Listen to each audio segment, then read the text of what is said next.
warahmatullahi wabarakatuh. Perkenalkan, nama saya Nura Giza dari kelas Psikologi B. Saya di sini akan menjelaskan tentang seri dan anak.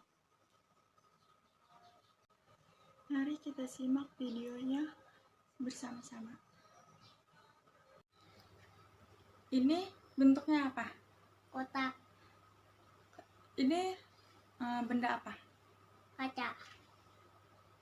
Terus kaca hurufnya apa? K. Bentar. Sekarang Abid merem. Pegang ini.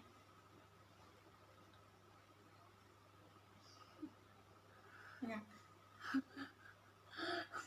Ini bentuknya apa? Kotak.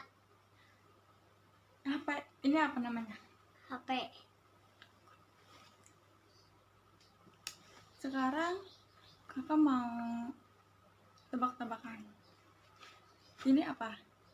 Tempat pensil. Kemudian ini Buku. oke. Sekarang Abid nulis nama Abid sendiri ya. Di mana atas? Ya, di mana aja.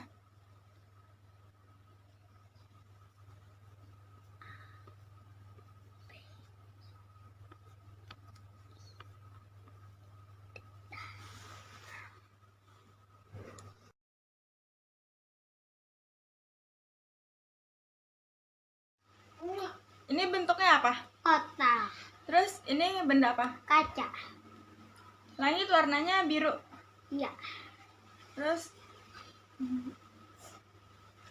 ini ada dua benda. Ini namanya Buku. terus kalau ini Pensil. berarti sudah bisa ngebedain ya. Ini buku dan ini tempat pensil.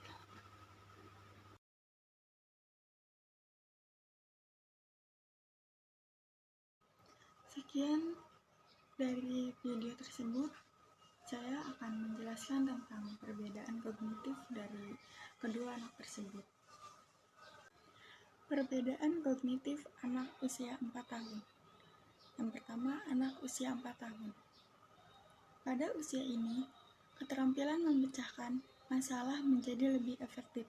Misalnya, mulai dapat hipotesis, menguji, menganalisis, dan mengevaluasi setiap tugas yang ada.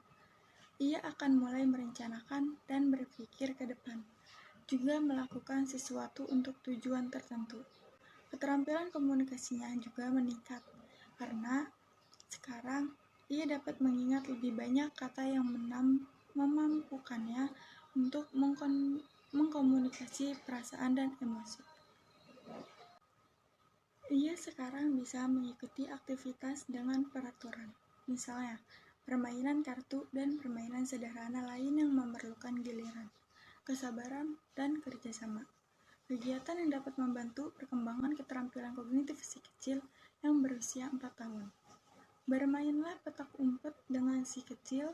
Hal ini memberinya kesempatan untuk mengeksplorasi sambil mencari lokasi yang mungkin merupakan tempat ibu bersembunyi di dalam rumah.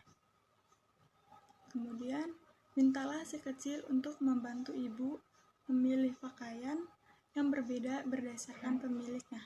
Misalnya, campurkan pakaian dari setiap anggota keluarga dan minta ia menebak siapa pemilik dari masing-masing pakaian tersebut. Kemudian, mulailah permainan di mana si kecil harus mengikuti berbagai instruksi yang ibu berikan kepadanya. Misalnya, duduk, letakkan satu tangan di kepala atau berdiri dengan satu kaki. Kemudian, permainan ya atau tidak. Ajukan pertanyaan kepada si kecil dan jawabannya bisa benar atau salah. Kemudian, minta ia untuk menjawab dengan iya atau tidak. Misalnya, langit berwarna merah. Benar atau salah? Iya atau tidak? Kemudian yang kedua, perbedaan kognitif anak usia 5 tahun. Masa prasekolah adalah di mana ia mengalami pertumbuhan dan perkembangan yang cepat.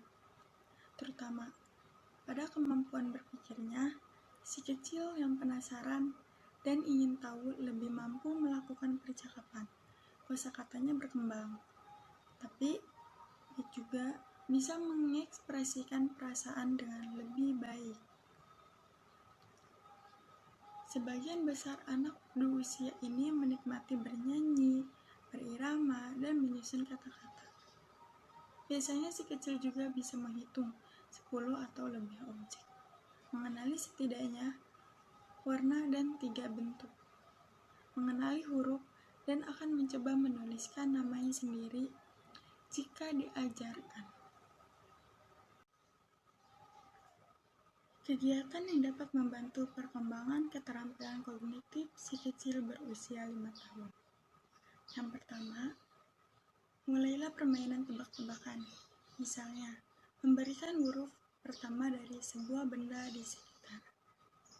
Si kecil kemudian harus berpikir dan menebak berbagai pilihannya. Kemudian yang kedua, mintalah si kecil untuk memejamkan mata dan merasakan benda dengan berbagai bentuk dan tekstur untuk mengenali benda apa itu. Mainkan permainan yang mana yang tidak termasuk.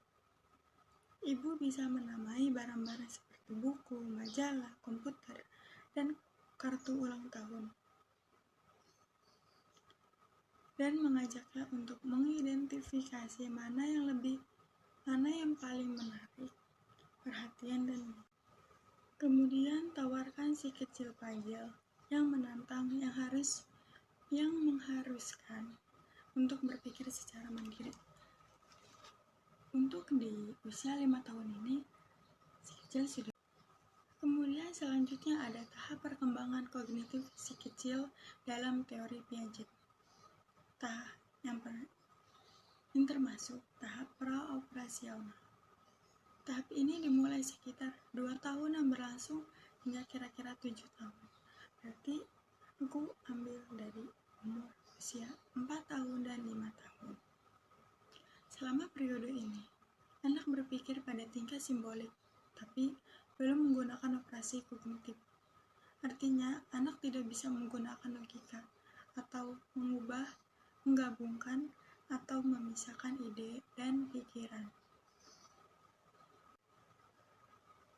Perkembangan anak terdiri dari membangun pengalaman tentang dunia, mulai adaptasi dan bekerja menuju tahap atau konkret. Ketika ia bisa menggunakan pemikiran logis. Selama akhir tahap ini, anak secara mental bisa merepresentasikan peristiwa dan objek, atau fungsi semiotik atau tanda, dan terlibat dalam permainan simbolik. Terima kasih, itu saja dari saya. Penjelasan dari saya. Wassalamualaikum warahmatullahi wabarakatuh. Sampai jumpa.